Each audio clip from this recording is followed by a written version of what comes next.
Bon les amis, regardez ce magnifique boa constrictor, c'est un juvénile, il est tout petit, il faut savoir que les adultes peuvent faire jusqu'à 4 mètres de long. Regardez sa queue, elle est bien rouge, il est sublime. Malheureusement, l'histoire derrière ce serpent, elle est assez triste. En fait, on l'a trouvé il y a 4-5 heures sur la route, donc on était super content de voir un boa constrictor, mais en s'approchant, on s'est rendu compte qu'il était complètement inerte.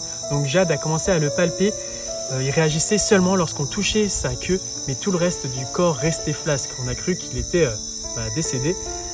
En touchant un peu plus, on s'est rendu compte que la partie gauche de son crâne était très molle comparée à la partie droite. Donc on pense qu'il a le crâne fracturé. Donc au final, on lui a donné un peu d'eau, on a vu qu'il réagissait un tout petit peu, donc on s'est dit qu'on allait le prendre dans la voiture et que si jamais il passait la nuit, on l'amènerait au zoo et refuge de Guyane parce que là-bas ils ont une clinique vétérinaire et puis ils sont habilités à recevoir des animaux sauvages. Et regardez, il va un petit peu mieux. Donc là, ça fait à peu près 4 heures, comme je vous disais tout à l'heure. Il commence à bouger, il réagit lorsque je le manipule.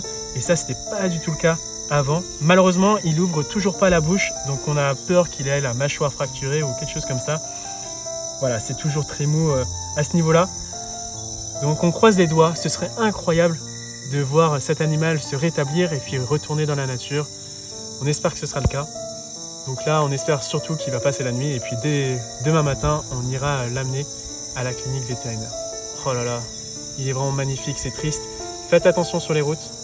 On vous tient au courant et on croise les doigts.